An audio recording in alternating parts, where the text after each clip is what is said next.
हरियाणा की 90 सीटों के लिए बीजेपी आज अपनी पहली लिस्ट जारी कर सकती है। आज शाम दिल्ली में बीजेपी केंद्रीय चुनाव समिति की बैठक हो रही है, जिसमें पहली लिस्ट पर मुहर लग सकती है।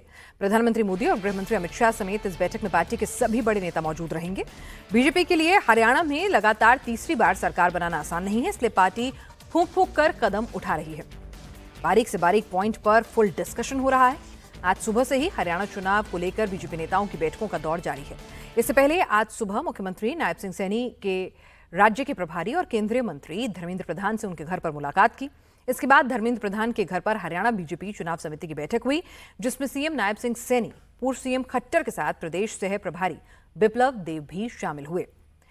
हरियाणा बीजेपी के चीफ मोहन बडौली भी बैठक में मौजूद रहे। ये मीटिंग करीब 1 घंटा 40 मिनट चली। इसके बाद पार्टी चीफ जेपी नड्डा के घर पर तीसरी बैठक हुई, जिसमें केंद्रीय गृहमंत्री अमित शाह भी शामिल हुए। इस मीटिंग में हरियाणा बीजेपी कोर कमेटी के सभी मेंबर मौजूद रहे।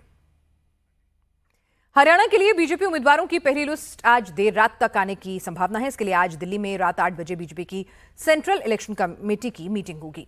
इस बैठक में प्रधानमंत्री मोदी भी हिस्सा लेंगे। सीईसी हरियाणा में पार्टी उम्मीदवारों के नामों पर मुहर लगाएगी। बीजेपी की पहली लिस्ट में 20 से 25 उम्मीदवार हो सकते हैं। जयंत चौधरी की पार्टी राष्ट्रीय लोकदल भी हरियाणा में विधानसभा चुनाव लड़ सकती है। बताया जा रहा है कि आरएलडी बीजेपी के साथ गठबंधन में चुनाव लड़ेगी और जयंत चौधरी के बीच इसको लेकर के कौन सी वो सीटें होंगी, इसको आइडेंटिफाई कर लिया है। बातचीत फाइनल हो गई है। दरअसल बीजेपी हरियाणा में किसी बड़ी पार्टी से गठबंधन ना कर छोटे छोटे दलों को साथ लेकर चुनाव लड़ने की स्ट्रैटेजी बना चुकी है। इसमें आरएलडी के साथ गोपाल कांडा की हरियाणा लोकहित पार्टी और विनोद शर्मा की हरियाणा जन चेतना पार्टी भी शामिल हो सकती है। बीजेपी हरियाणा में आरएलडी को 2 से 4 सीटें दे सकती है। वहीं गोपाल कांडा चुनाव लड़ने के लिए 5 सीटें मांग रहे हैं। विनोद शर्मा की नजर अंबाला शहर और कालका सीट पर टिकी हुई है। हरियाणा में बीजेपी के साथ आरएलडी के चुनाव लड़ने के सवाल पर कांग्रेस नेता दीपक बाबरिया ने कहा कि जनता तो पहले ही बीजेपी को रिजेक्ट कर चुकी है। अपने साथ में बीजेपी इन दलों को भी खत्म कर देगी। कम 60 सीटों पर बाकी हैं। आज और 25-30 सीटों पर चर्चा होगी। सर, एक खबर बीजेपी खेमे से ये है कि आरएलडी जो पार्टी है यूपी की, वो निकल कर आ रही है। उनके साथ बीजेपी आरएलडी के साथ गठबंधन के साथ हरियाणा में चुनाव लड़ सकती है। वो जितना भी गठबंधन करना चाहते हैं वो करते रहे। कोई सबसे बड़ा ठग वो देश का जो है बाहर निकले कि मैं गठबंधन करना चाहता हूँ, तो बात से प्रभावित होकर कर लेता है, मगर आखिर में तो वो बंदा जो जिससे गठबंधन करते वो भी ठगाई महसूस करके उसको छोड़ के चला जाता है। प्रजा ने तो पहले से छोड़ दिया है इनको। हरियाणा में कांग्रेस में हुड्डा और कुमारी शैलजा गुट के बीच खींचतान एक बार फिर से सामने आ गई। सिरसा से सांसद कुमारी शैलजा ने विधानसभा चुनाव लड़ने का ऐलान कर दिया है। शैलजा ने कहा कि आलाकमान की अनुमति से वो विधानसभा चुनाव जरूर लड़ेंगी। इससे पहले हरियाणा कांग्रेस प्रभारी दीपक बाबरिया ने साफ किया कि विधानसभा चुनाव में किसी भी सांसद को टिकट नहीं दिया जाएगा। सांसद सभी प्रत्याशियों के लिए प्रचार करेंगे। तो यहाँ पर सबसे बड़ी दिक्कत है हरियाणा के लिए कि पार्टी के भीतर की जो सरफटबल है उसको संभाल के रखना। हरियाणा को लेकर कांग्रेस कैंप से एक और बड़ी खबर आ रही है। दिल्ली में कांग्रेस सीईसी की मीटिंग 2 सितंबर को होगी, जिसमें उम्मीदवारों के नाम फाइनल किए जाएंगे। स्क्रीनिंग कमेटी की बैठक के बाद हरियाणा कांग्रेस प्रभारी दीपक बाबरिया ने बताया कि 60% कैंडिडेट के नाम तय कर लिए गए हैं। हरियाणा में कांग्रेस सीएम फेस का ऐलान नहीं करेगी। कांग्रेस सामूहिक जिम्मेदारी से चुनाव लड़ेगी। चुनाव के बाद विधायक दल की बैठक में मुख्यमंत्री के नाम पर फैसला होगा।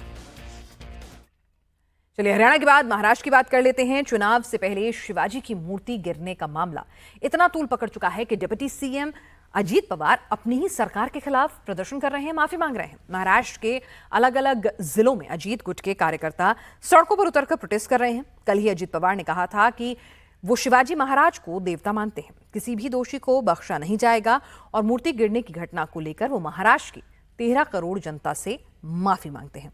गौरतलब है कि सिंधुदुर्ग में समंदर के किनारे लगी शिवाजी की प्रतिमा गिर गई थी। मुख्यमंत्री एकनाथ शिंदे ने कहा था कि हवा की तेज रफ्तार की वजह से मूर्ति गिरी है।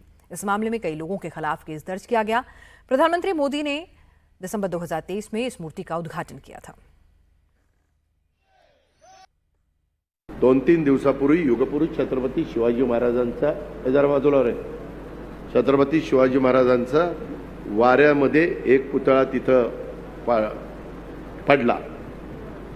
त्याच्या संदर्भामध्ये जे कोणी दोषी असतील त्यांच्या चौकशा केल्या जातील। आता महाराष्ट्रातल्या 13 कोटी जनतेची माफी मागतो की युगपुरुष छत्रपती शिवाजी महाराज हे आपल्या सगळ्यांचं दैवत आहे आणि त्या दैवताचा पुतळा त्या पद्धतीने असा वर्षाच्या आत त्या पद्धतीने ते नादुरुस्त होणं किंवा पडणं हे सगळ्यांना धक्का देणारी बाब आहे.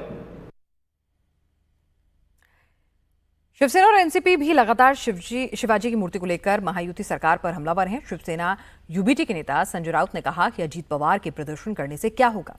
ये नौटंकी महाराष्ट्र की जनता देख रही है और इसका जवाब विधानसभा चुनाव में दिया जाएगा। उन्होंने मुख्यमंत्री एकनाथ शिंदे और डिप्टी सीएम देवेंद्र फडणवीस पर भ्रष्टाचार के आरोप भी लगाए। वो महाराष्ट्र के शिवाजी महाराज, उसका मूर्ति बनाने में हजारों सैकड़ों करोड़ का भ्रष्टाचार देवेंद्र फडणवीस, खास एकनाथ शिंदे। अब अजीत पवार जी ने कहा है कि मैं आंदोलन करूंगा, उससे क्या होगा, इस्तीफा दीजिए। ये सरकार के खिलाफ भ्रष्टाचार हुआ है, इस्तीफा दीजिए।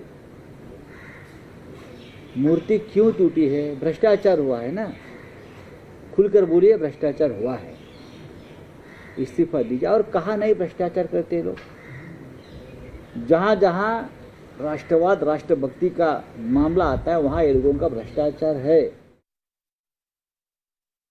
आने वाले रविवार को हम मुंबई में तीनों पार्टियों के प्रमुख नेता, शीर्ष नेता और हम सारे जो हमारे साथी अन्य पक्ष है उनको सारे शिव प्रेमी और सारे पार्टियों के जो शीर्ष नेता है और कार्यकर्ता जिनके दिल में शिवाजी महाराज हैं, वो सारे आने वाले 1 तारीख यानी रविवार को हुतात्मा स्मारक वहाँ इकट्ठा हो जाएंगे।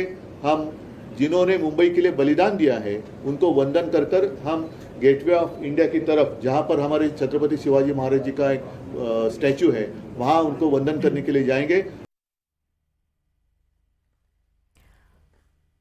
लोकसभा चुनाव में कांग्रेस के जबरदस्त प्रदर्शन को देखते हुए विधानसभा के लिए टिकट मांगने वालों की संख्या बढ़ती जा रही है। 288 सीटों के लिए 1500 लोगों ने टिकट मांगा। विदर्भ की 62 सीटों के लिए 470 लोगों ने टिकट की मांग की है।